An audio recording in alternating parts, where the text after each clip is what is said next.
नमामि धन्वन्तरिमादिदेवं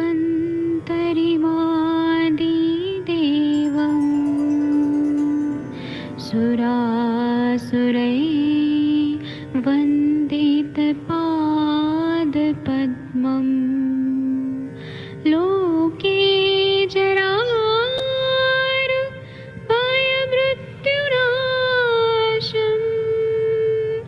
दातारमीशं विविधौषधीनां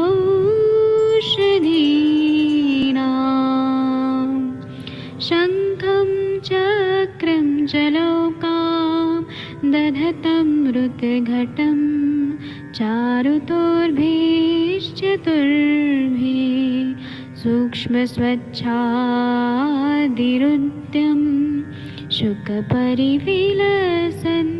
मौलिमं भोजनेत्रम् कालाम्बोदोज्ज्वलाङ्गं कटितटविलसत्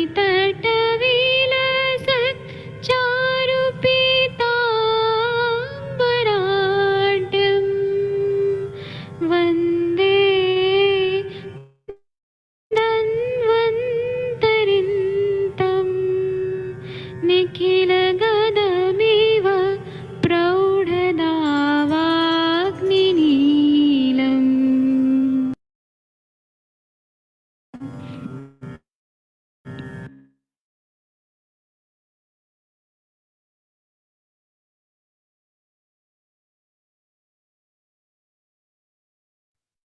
प्रणाम सभी लोगों को। मैं वैद्य अरविंद पाठक पुणे महाराष्ट्र से आप सभी लोगों का स्वागत करता हूं। सभी लोगों को कोटि कोटि प्रणाम करता हूं। आप सबके सब भारत के सर्वश्रेष्ठ चिकित्सक हैं। आज हम लोग बारिश का जो सीजन होता है उसमें क्या क्या नियम पालना चाहिए कि कोई भी व्याधि ना हो, क्योंकि ना वर्षा ऋतु जो है वो शुरू हो गया है पूरे भारत में।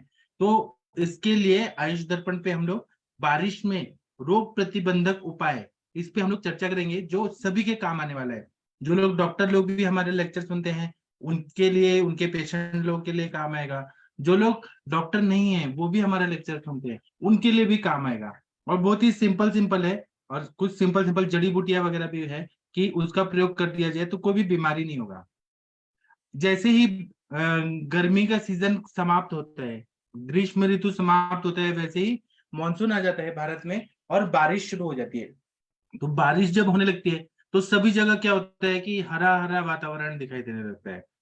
लेकिन हमने एक चीज और पढ़ा है आयुर्वेद में कि ग्रीष्म ऋतु में इतना गर्मी रहता है, पूरा शरीर का स्वेदन हो गया रहता है, पसीना आ गया रहता है, तो थोड़ा बल कम रहता है प्रकृति के हिसाब से। आदान काल समाप्त हो जाता है ग्रीष्म ऋतु में।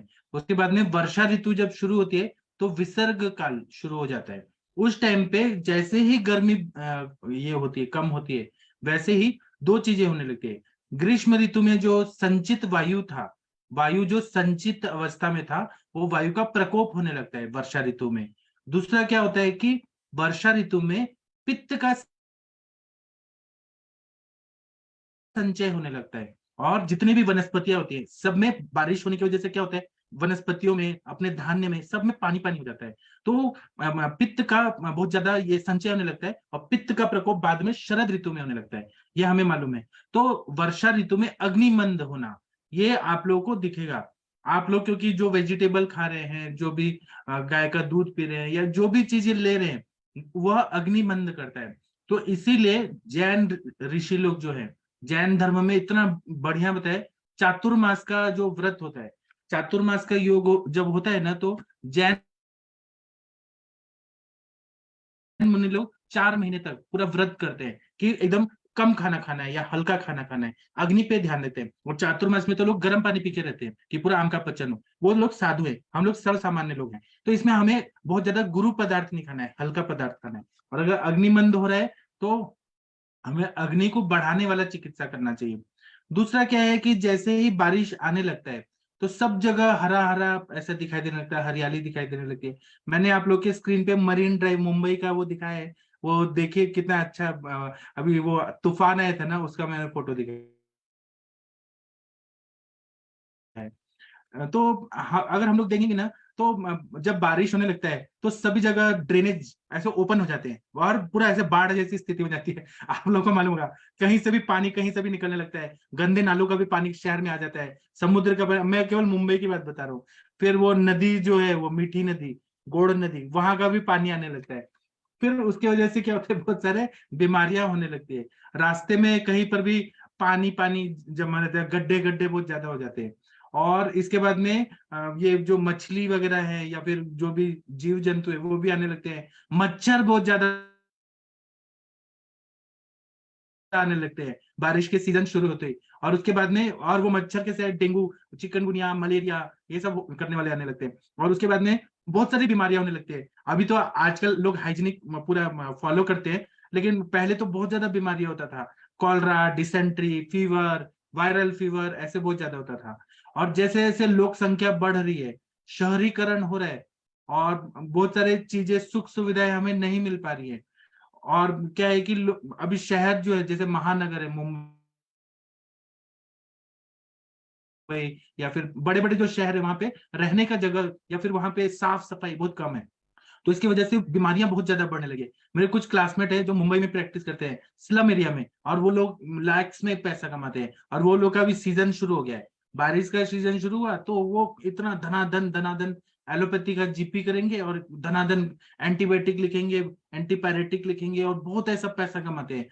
क्योंकि बीमारी इतना ज्यादा बढ़ जाता है, क्योंकि ऐसा वातावरण है। और शहरों में उतना साफ सफाई नहीं रहता। मैं सभी शहरों की बात नहीं कर रहा हूँ, मैं कुछ कुछ जगह का ही बात बोल रहा हूँ। हमें उस सब में नहीं पढ़ना है, हमें चिकित्सक के रूप में देखना है। तो क्या होता है कि जब बारिश आने लगता है तो अभी हम मैं जहाँ पुणे में रहता हूँ, यहाँ दिन भर थोड़ा थोड़ा थोड़ा थोड़ा बारिश आते रहता है। और फिर हवा में बहुत ज्यादा नमी रहती है, बहुत ज्यादा ठंडा हवा बहुत ज्यादा बढ़ता है।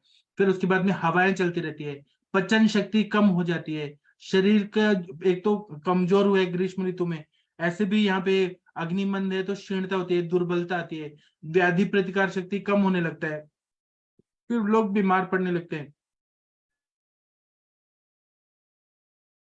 जितने हॉस्पिटल है सब खचाखच भर जाते हैं। और फिर लोग क्या करते हैं, एक और चीज क्या करते हैं कि बारिश शुरू हुआ तो यहाँ पर प्याज का पकोड़ा, कांदा भजी खाने लगते हैं, फिर मिसल पाव खाने लगते हैं, फिर आलू के वड़ा वड़ा पाव जो रहते हैं वो खाने लगते हैं जैसे ही बारिश हुआ, क्योंकि गरम गरम खाना बहुत अच्छा लगता है।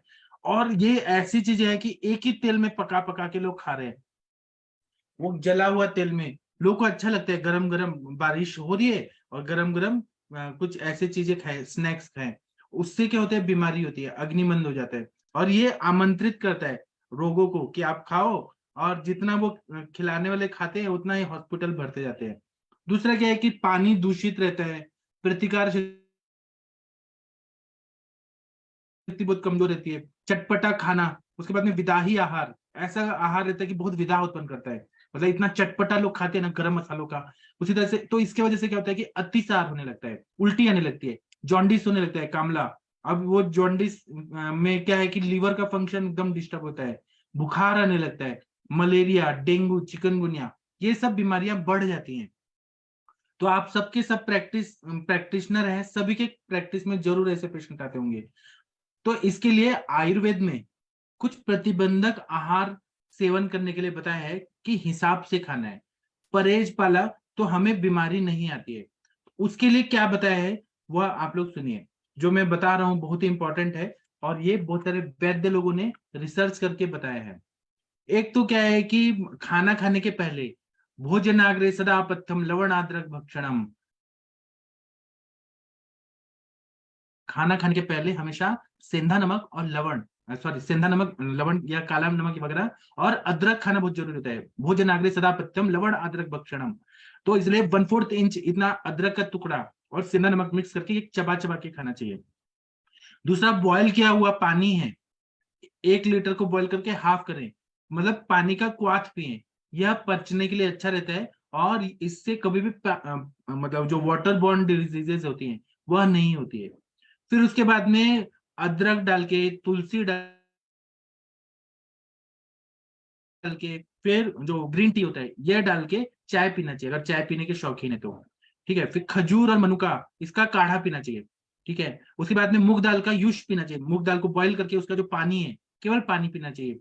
और जो खील होता है जो हम दिवाली में चढ़ाते हैं लक्ष्मी माता को, उसको लाहिया बोलते हैं। उसको क्या करना है कि उसको पानी में डाल के, पीस के डाल के, और वह पीना चाहिए, गर्म करके वह पीना चाहिए, जिसको लाजा पेय बोलते हैं। या फिर चावल को बॉईल करके जो मंड होता है, माड़, वह पानी पीना चाहिए। उसके बाद में गाय का गरम गरम दूध पीना चाहिए, और चीनी और शुंठी डाल के, अगर गाय का दूध पिए शुंठ डाल के, तो यह वर्षा ऋतु में सबसे अच्छा रहता है। और जो भी आप खाना खा रहे हैं, तो कोई भी खाना जो है, खाद्य पदार्थ जो ओपन है, जैसे कि आप लोग बड़ा पाव के स्टॉल में गए, जो ओपन है, वहां पे मक्खियां रहती हैं, वहां पे बैक्टीरिया रहते हैं, वो कैसे भी हाथ धोते हैं कि नहीं धोते हैं। तो जो भी ओपन खाना है वह बिल्कुल नहीं खाना है वर्षा ऋतु में। आप घर का खाना खाइए, बाहर का बिल्कुल नहीं खाना है। और गरम और ताजा और घर में बनाया हुआ खाना ये सर्वश्रेष्ठ है। अगर कोई भी खाएगा तो वो बीमार नहीं पड़ता है।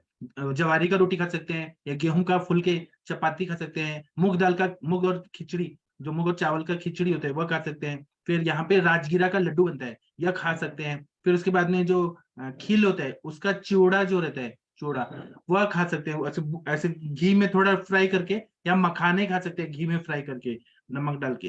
ये पचने में हल्का रहता है, लेकिन ये भी बहुत ज्यादा मात्रा में नहीं खाना चाहिए। अब दूसरा कंडीशन ये रहता है कि अगर बारिश के सीजन में बुखार आ रहा है तो क्या करना चाहिए। तो बारिश में भीगना नहीं है बिल्कुल भी, अपने आप को प्रोटेक्ट करके रखना है। मतलब रेनकोट वगैरह लेके जाना है, कार में जाना है या बस में ट्रेवल करना है, खुद ऐसे खुले में नहीं जाना है, बारिश से अपने आप को रक्षा करना है। फिर हवा में बहुत ज्यादा नमी रहती है, पानी होने की वजह से ठंडा पना बहुत ज्यादा रहता है, तो फीवर होता है, जिसको मॉडर्न भाषा में वायरल फीवर बोलते हैं। आयुर्वेद में तुरंत ही हवामान चेंज होता है ग्रीष्म से वर्षा में, तो इसलिए बॉडी एडजस्ट नहीं कर पाती है। और ऋतु संधि काल का हम लोग तो नियम पालते नहीं है आजकल, तो अचानक गर्मी से ठंडा होने लगता है, बारिश होने लगता है, तो बुखार आने लगता है। बॉडी एकदम एक्सेप्ट नहीं करती है वो वातावरण को। फिर पूरे बॉडी में अंग मर्द होता है, बॉडी बहुत पेन करता है, छींके बहुत ज्यादा आती है, गला बैठ जाता है, खांसी बहुत ज्यादा आती है। तो इसको रोकने के लिए क्या करना चाहिए। तो बारिश में अगर भीग गए तो तुरंत ही पूरे बॉडी को अपना ये पोंछ लेना चाहिए, बालों को पोंछ लेना चाहिए, गरम गरम कपड़े पहनना चाहिए, अदरक और तुलसी का रस पीना चाहिए। उसके बाद में 4-5 लवंग को भून के कढ़ाई पे या तवे पे से भून के, तुलसी के पत्ते डाल के, और वह चाय पिए, तो इससे ज्वर नहीं आएगा। फिर अगर बारिश में भीग गए तो शहद का नियमित रूप से प्रयोग करें, तो वो शहद से इम्यूनिटी बढ़ती है, बुखार नहीं आता। और पानी हमेशा गर्म पीना है। और खाने में गरम गरम जवारी का रोटी खाएं, गेहूं का फुल्का खाएं, चावल को भून दें और फिर उसको पका के चावल खाएं। फिर उसके बाद में परवल की सब्जी, लौकी की सब्जी, तोरी की सब्जी, फिर उसके बाद में मूंग दाल, मसूर का दाल, ये सब का प्रयोग करें। दाल खाएं, नहीं तो फिर उसका पानी पिए, ये बहुत अच्छा रहता है, तो फीवर कभी भी नहीं आता है। अग्नि को प्रदीप्त रखना है, अग्नि मंद हुआ कि ज्वर की संप्राप्ति शुरू हो जाएगी। फिर रसवस स्रोत, स्वेद स्रोत अवरुद्ध हो जाएगा, अन्न स्रोत भी अवरुद्ध हो जाएगा, और फिर ज्वर आएगा। दूसरा है कि अगर बारिश में लीवर का पैथोलॉजी ना हो, मतलब हमें जॉन्डिस ना हो, इसलिए पानी बॉईल करके पीना है। अगर जॉन्डिस भी हो गया तो कोई बात नहीं, आप पानी गर्म करके पिए। चाय अगर पी रहे हैं तो शुंठ, दालचीनी और इलायची ये डाल के पिए। गाय का गर्म दूध लें और उसमें 1/4 चम्मच गाय का घी डाल के, दूध में 1/4 चम्मच घी डाल के लें, तो कभी भी जॉन्डिस नहीं होता है। आंवला का रस जो है, आंवला का रस मिलाएं और वो मिश्री डालकर लें, या आंवला का चूर्ण मिलता है उसको मिश्री के साथ खाएं। अनार का रस लें और उसमें मिश्री डाल के लें, फिर इससे फिर कभी जॉन्डिस नहीं होता। इसके बाद में लाजा का पेय, जो खिल का जो पेय है वह पिए, मूंग दाल का युष पिए। फिर खजूर और मध्य, सॉरी मध, शहद, उसको मंथ करके, खरजूर आदि मंथ जो बताया, पानी में खजूर को पीस के डाल दें कल, और उसमें मथनी से मथ के और वह पिए, या शहद को पानी में मिक्स करके मथनी से मथ के शहद का मंथ पिए, जो मंथन संस्कार किया गया है। उसी तरह से जवारी की रोटी, अ, चावल को भून के चावल पका के खाएं, फुल्का खाएं, मूंग की खिचड़ी खाएं। फिर जवारी का जो ये रहता है, लाही का चिवड़ा, जवारी का बनाया हुआ चिवड़ा खा सकते हैं, राजगिरा का लड्डू खा सकते हैं। इसी तरह से बारिश में अगर मलेरिया, चिकनगुनिया, डेंगू जैसे बीमार होते हैं तो उससे बचना है, तो प्रतिकार शक्ति अच्छी होनी चाहिए। इसीलिए क्या करना चाहिए कि पानी गर्म करके वही पानी पीना है। ठीक है, 1 गिलास पानी में मुस्ता, पित्त पापड़ा, उशेर, श्वेत चंदन, रक्त चंदन और शुंठी डाल के ये अगर पिए तो बहुत अच्छा फायदा होता है। आप लोग कभी केरल में गए होंगे, तो वहां त्रिवेंद्रम में हर होटल में हर जगह लोग षडंग पानी पीते हैं, वो नॉर्मल पानी कभी नहीं पीते हैं। मुस्ता, परपट, कोशीरा, चंद्रोदिच्य, नागरही, वो वही डाल के पीते हैं, तो इम्यूनिटी अच्छी रहती है, अग्नि अच्छा रहता है। तो इसलिए मुस्ता, पित्त पापड़ा, उशीर, चंदन, रक्त चंदन, शुंठी, ये डाल के ये पानी पिया जाए, और ये 1 ही ग्राम डालना है, ज्यादा नहीं डालना है, थोड़ा सा वही डाल के पिए, कभी बीमारी नहीं होगा। फिर क्या करना है कि पानी पीना है तो तुलसी के पत्ते डाल के वो पानी पिए, पारिजातक के पत्ते डाल के पिए, अदरक का टुकड़ा डाल के पानी पिए, तो कभी भी चिकनगुनिया, डेंगू, मलेरिया कभी नहीं होगा। मच्छर काटेगा भी तो उसका विष का प्रभाव नहीं होगा, वो विष पूरा, क्योंकि ये जो है तुलसी जो है विषग्न है, पारिजातक भी विषग्न है, अदरक भी विषग्न है, पित्त पापड़ा, मुस्ता, उशीर, श्वेत चंदन, रक्त चंदन, शुंठ, ये सब विषग्न द्रव्य है, अगध द्रव्य है। तो इससे कभी भी चिकन, मच्छर आएगा तो आएगा, लेकिन उसका पॉइजन बॉडी में नहीं फैलता है। उसी तरह से गुडुची से सिद्ध किया हुआ दूध लें, शतावरी से सिद्ध किया हुआ दूध लें, तो बहुत अच्छा फायदा होता है। उसी तरह से आंवला का मुरब्बा खाएं तो कभी चिकनगुनिया, डेंगू और मलेरिया नहीं होता है। जो लोग आंवले का मुरब्बा खाते हैं, या फिर कुष्मांड पाक, जो पेठा का मिठाई बनता है ना, वो जो लाल भोपला होता है उससे बना हुआ पाक रहता है, अवले, कुष्मांडा अवले, वह अगर खाएं कभी भी चिकनगुनिया, डेंगू, मलेरिया नहीं होगा। शतावरी कल्प का प्रयोग करें, गुडुची कल्प का प्रयोग, जैसे शतावरी कल्प बनता है वैसे गुडुची कल्प बनता है, उसका सेवन करते हैं ना, तो कभी भी कोई भी चिकनगुनिया, मलेरिया, डेंगू नहीं होता है।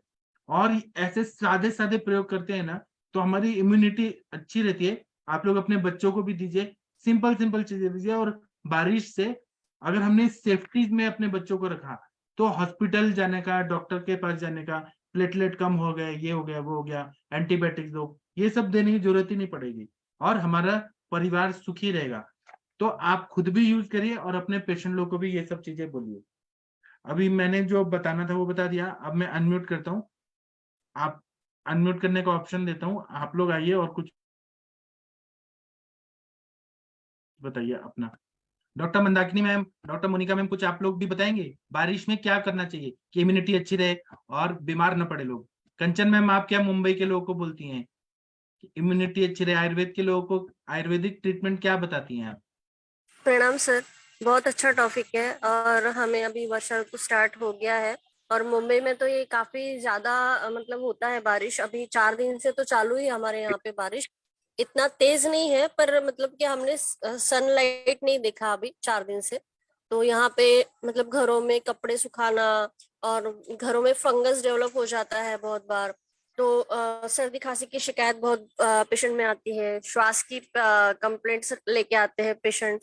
ज्वर भी दिखता है इन दिनों में। कंडू की शिकायत लेके भी आते हैं। तो सर बहुत सारी बीमारियां भी लेके आते हैं। तो यहाँ पे हमें इम्यूनिटी पे सच में बहुत अच्छे से ध्यान देना है क्योंकि ये जो यहाँ पे घरों में फंगस डेवलप होता है तो उसकी वजह से जो एक प्रतिशय हम बोलेंगे कि एक एलर्जिक टाइप उनको सर्दी खांसी। अभी मेरी शॉप में थोड़ा काम चल रहा है तो उसकी वजह से मुझे भी लग रहा था कि धूल मिट्टी हो रही है और वहां पे बहुत ऊड पे बहुत फंगस था तो उसकी वजह से मुझे इरिटेशन हो रहा था। तो ये मोस्ट ऑफ यहाँ पे होता है। तो मैं पहले तो सजेस्ट करती हूँ कि अदरक वाली चाय पिए। जिनको चाय पसंद है वो सुबह शाम 2 टाइम, या फिर अगर वो चाय पसंद नहीं करते तो एक काढ़ा टाइप बोलती हूँ जिसमें दालचीनी है, लवंग है, इलायची है, तुलसी के पत्ते, पुदीने का पत्ते ऐसे डाल के पीने के लिए बोलती हूँ। हमारा दिव्य पेय भी बहुत अच्छा है उसके लिए, तो हम वो भी यूज करती हूँ। और खाने में बिल्कुल एकदम नॉर्मल खाना खाने के लिए बोलते हैं। घी का इस्तेमाल अच्छे से करने के लिए बोलती हूँ क्योंकि ये बढ़ाने वाला, वात का प्रकोप होने वाला सीजन है। तो यहाँ पे अभ्यंग जरूर बोलती हूँ मैं कि तिल ऑयल से है, सरसों ऑयल से है, तो अभ्यंग बोलती हूँ। और जो डायरेक्ट फैन के नीचे नहीं सोना है, ऐसे बोल देती हूँ क्योंकि जो ओल्ड एज पेशेंट आते हैं ये सीजन में संधिवात की शिकायत लेके आते हैं बहुत बार। मतलब यहाँ पे जिसकी भी बॉडी में शूल है, कोई भी टाइप का शूल है, वो एग्रीवेटेड दिखता है तो यहाँ पे उनको स्पेशली बोलना पड़ता है, एक तो कपड़े ढक के मतलब अच्छे से कवर करके सो, या फिर बॉडी पे कुछ कवर करके सो, मतलब ब्लैंकेट या कुछ ओढ़ के सो, क्योंकि पूरा घर अंदर से ठंडा हो जाता है। हम बहुत सारे लोग फैन भी चलाना चाहते, घर में 4 लोग हैं तो एक को फैन चाहिए, एक को नहीं चाहिए, ऐसे भी दिखता है। तो हमें थोड़ा सा यहाँ पे जो ओल्ड एज पर्सन है वहां पे थोड़ा सा अच्छे से कपड़े पहनने के लिए बोलती हूँ उनको, कि पूरा ढक के रहे। और खाने में स्पेशली बोलती हूँ, जैसे लवण और अदरक का सेवन आप जैसे बोल रहे थे आप भी, तो मैं भी बोलती हूँ, क्योंकि इससे अग्निमांद्य नहीं होता है और हम जो खाना खा रहे हैं वो अच्छे से पच जाता है। और बहुत ही कारगर है ये, कि एकदम छोटा स्मॉल पीस हम अदरक का लें और उस पर थोड़ा सा इतना नमक डाल के उसको चबा के खाए, 10-15 मिनट पहले भी अगर हम खा लेते हैं और तो भूख भी अच्छी लगती है। तो ये भी बोलती हूँ। और खाने में जैसे बासी खाना अवॉइड करने के लिए बोलती हूँ यहाँ पे। और यहाँ पे एक बहुत बड़ा ये है कि बारिश हो गई तो लोगों को चाय पकोड़े खाने की आदत होती है, तो थोड़ा सा वो अवॉइड करने बोलती हूँ, क्योंकि वहां पे हम फिर से विरुद्धाहार हो जाता है। तो और जैसे भजिया है, या फिर यहाँ पे वड़ा पाव चलता है, समोसा बहुत चलता है, तो वो थोड़ा बाहर की चीजें अवॉइड करने के लिए बोलती हूँ। पर उनको घर में अगर, क्योंकि इस सीजन ही ऐसा होता है और सबको गर्म खाने की इच्छा होती है, तो फिर घर में बना के अगर खा रहे हैं तो थोड़ी तली हुई चीजें ये सीजन में हम खाने के लिए बोलते हैं। तो क्योंकि अगर बॉडी में अंदर से हम मतलब ऑयली चीजें अगर खा रहे हैं तो एक स्नेहन हो जाता है, तो वो भी हमारी बॉडी को एक ल्यूब्रिकेशन का काम करता है, मतलब वायु का क्षमन करने का काम करता है। तो यहाँ पे वो भी बहुत फायदेमंद होता है। तो ऐसे छोटे छोटे टिप्स, जैसे पैर गीले हो जाते हैं तो घर पे आने के बाद पहले तो एक तो डेटॉल के पानी में, या फिर आपके पास नीम है तो नीम सोप से वॉश करने के लिए बोलती हूँ, अच्छे से वाइप करने के लिए बोलती हूँ। क्योंकि बहुत बार इन सीजन में वो जैसे मराठी में हम चिखली बोलते हैं, तो जैसे पैर के अंदर वो भी बहुत सारे छाता लेके नहीं जाते, या फिर यहाँ भी आदमी गीला ही हो जाता है पूरा बारिश से, तो वही गीले कपड़े में रहते हैं, तो कपड़े को रोज वॉश करने के लिए बोला जाता है, कपड़े सुखाने के लिए बोला जाता है। गीले कपड़े पहनते हैं तो उनको अवॉइड करने के लिए बोलती हूँ। थोड़ा सा धूपन करना है कपड़े को, या फिर घर में भी थोड़ा सा धूप जलाने के लिए बोलती हूँ। तो ये सब चीजें है सर। बहुत हम घर में भी बहुत सारा, मतलब जैसे गोबर का उपला जो होता है उस पे भी हम बहुत सारी कपूर है, या फिर विडंग है, या फिर हमारे घर में भी बहुत सारी जो मसाले हैं, काली मिरी है, या फिर हम उस पे जैसे अजवाइन है, हल्दी है, ये भी डाल के घर में अगर धूप करते हैं तो जो छोटे छोटे कीड़े वगैरह आते हैं तो उनसे काफी हद तक हम या फिर जो मच्छर वगैरह है उनसे भी काफी अच्छा सा बचाव हो जाता है। घरों में मोस्ट ऑफ घरों में तो जालियां लगी रहती है, पर बहुत सारे घर ऐसे भी होते हैं कि वहां पे जालियां नहीं, तो ये हमको बताना पड़ता है स्पेशली धूपन के लिए, कि एटलीस्ट इवनिंग टाइम में, मॉर्निंग टाइम में हम करें। तो इसका बहुत अच्छा फायदा भी होता है, क्योंकि श्वास के रोग वगैरह भी नहीं होते हैं। और ये जो हम औषधि द्रव्य यूज कर रहे हैं तो उसका एक जो धुआं अंदर जाता है तो उससे इम्यूनिटी भी अच्छी बनी रहती है, और सांस की तकलीफ है, या फिर जो एक एलर्जिक प्रतिशाय जैसे हमारे इसमें होता है तो वो भी नहीं होता है। जी सर। ठीक है, अभी हम ना शशि मैम का भी सुनेंगे। डॉक्टर शशि तिवारी मैम, आप हैं? हाँ जी सर, गुड इवनिंग सर। आपने फॉर्म आपने भर बहुत दिया? बढ़िया बताया। एमडी का फॉर्म भर दिया आप? हाँ सर, एमडी का फॉर्म तो भर दिया, पर तैयारी कुछ भी नहीं है। अच्छा, वो मोनिका मैम टॉपर आई थी, आपको तो वो चंडीगढ़ में आराम मोनिका से मैम पढ़ा देंगे। सर वो पढ़ती थी ना। आप भी सर आप तैयारी करवाइए, उनसे क्योंकि अभी ज्यादा तो कुछ इंटेलिजेंट समझ है, नहीं आ मोनिका रहा मैम है। से पूछिए, वो तो आपको एकदम एक दिन में आप बताइए मैम, आपका वर्षा ऋतुचर्या का कुछ बताइए। सर वर्षा ऋतुचर्या का जो इतना याद है, जो बचपन से हर चीज हर घरों में फॉलो होती थी। पहले जैसे उबाल करके ही पानी पीते थे। और अगर स्टांग की बात याद रखें तो स्टांग में बोलता है कि वर्षा ऋतु में सबसे ज्यादा मधुदक का है, मतलब मधु सिद्ध जल, हनी सिद्ध जल पीने के लिए बोला है। और आपने जैसे बताया कि केरल में षडंग पानी का पीते हैं। या वर्षा ऋतु में सबसे ज्यादा जो ख्याल रखना होता है कि बासी तिबासी नहीं खाना होता है, और हमेशा फ्रेश खाना खाना होता है। कोशिश करना होता है कि बहुत इजीली डाइजेस्टेबल चीजें खाएं, क्योंकि वर्षा ऋतु में वात का प्रकोप भी रहता है। तो ऐसी कोई चीज ना खाएं, जैसे अधिकतर जो साग वाली सब्जियां होती हैं या अरबी वगैरह इस तरह की चीजें होती हैं। तो मतलब सिंपल सा है कि पाच्य चीजें खाएं, गर्म चीजें खाएं। और अगर हरित संहिता की हम बात करें तो हरित संहिता में पानी को अलग अलग लेवल का, मतलब कि चतुर्थांश, अष्टांश, षोडशांश अंश तक भी दिया गया है कि मतलब पानी खुद इटसेल्फ अगर उसको सही तरीके से पकाया जाता है तो अलग तरीके से वो दीपन पाचन तक का काम करता है। तो उस तरह का जो सिद्ध जल है, मतलब सिंपल कुएं का जल या नॉर्मल आज की डेट में जो टैप वाटर आता है, उसको पीने के बजाय अगर सिद्ध करके पीते हैं और वात शामक द्रव्यों से सिद्ध करके पीते हैं तो बहुत बढ़िया रिजल्ट रहेगा सर। जी sir, thank you sir. Mandakini ma'am, आप कुछ बताइए मैम। जी बताइए मैम।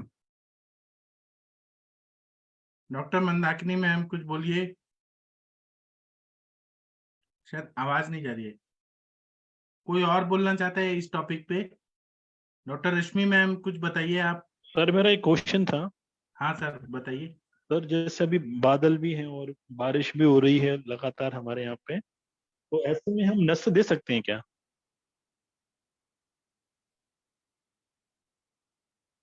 कौन सा नस्य देना चाहते हैं? कौन ये सा धारा तेल? नस। धारा नस्य दे सकते हैं ना सर। थोड़ा तेल थोड़ा सा हाथ से, जो ड्रॉपर है उसको हाथ में लेके मसल दे, तो हाथ की हथेलियों से जब मसल देंगे ना तो थोड़ा उष्मा पैदा हो जाता है। मेरी आवाज आ रही है सर? हाँ हाँ सर। नहीं वैसे तो उसमें गुनगुना कर लेते हैं उसको हल्का पानी से, हाँ तो वो हल्का सा ठंडा वार्म। तेल नहीं देना है, नहीं तो हेडेक होगा।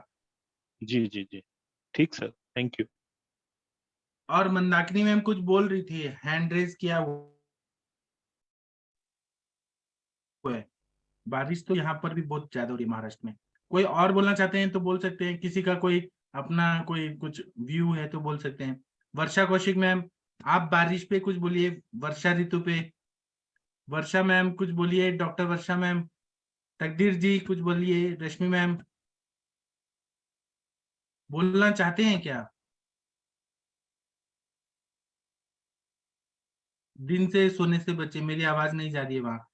नहीं मंदाकिनी मैम हमको तो नहीं आ रही है आपकी आवाज। प्रणाम सर। हाँ बोलिए मैम, बोलिए वर्षा मैम। हाँ प्रणाम सर। खान खान पान तो मैडम लोग ने बता ही दिया है। सबसे ज्यादा इस टाइम पे फंगल इन्फेक्शन, जो दद्रु वगैरह होते हैं, स्किन के इन्फेक्शन बहुत ज्यादा होते हैं।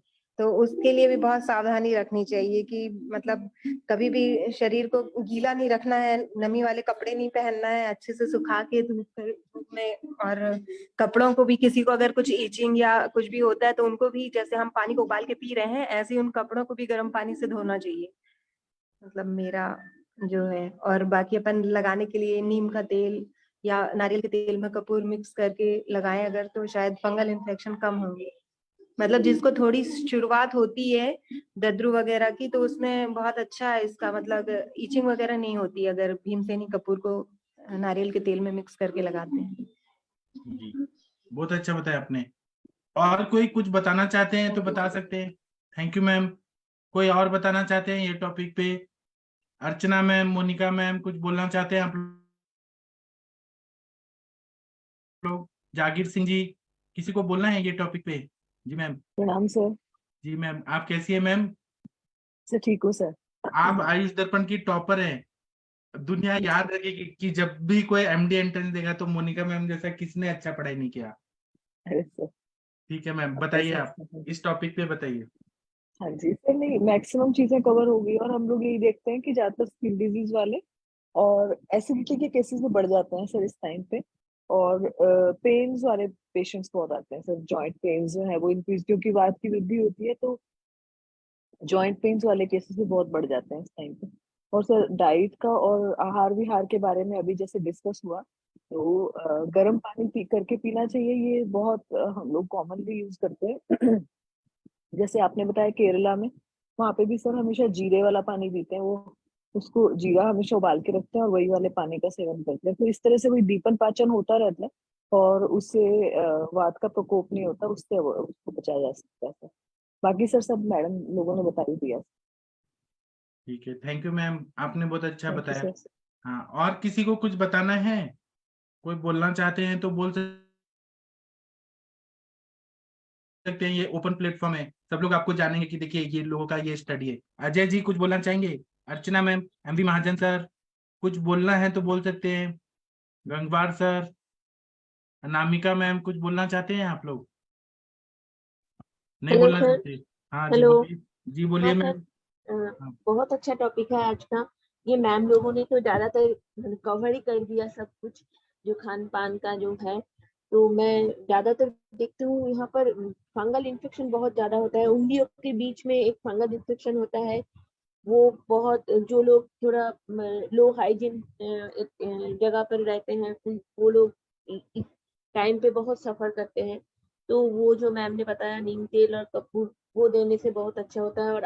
और बाहर से आने के बाद अच्छी तरह से धो के सुखा के वो लगाने से वो बार बार बेकार नहीं करता है वो इन्फेक्शन। और मैं तो हर पेशेंट को मस्टर्ड ऑयल से हर रोज नहाने के पहले मस्टर्ड ऑयल लगाने के लिए बोलती हूँ। इससे भी एक इम्यूनिटी डेवलप होता है और अच्छा रहता है।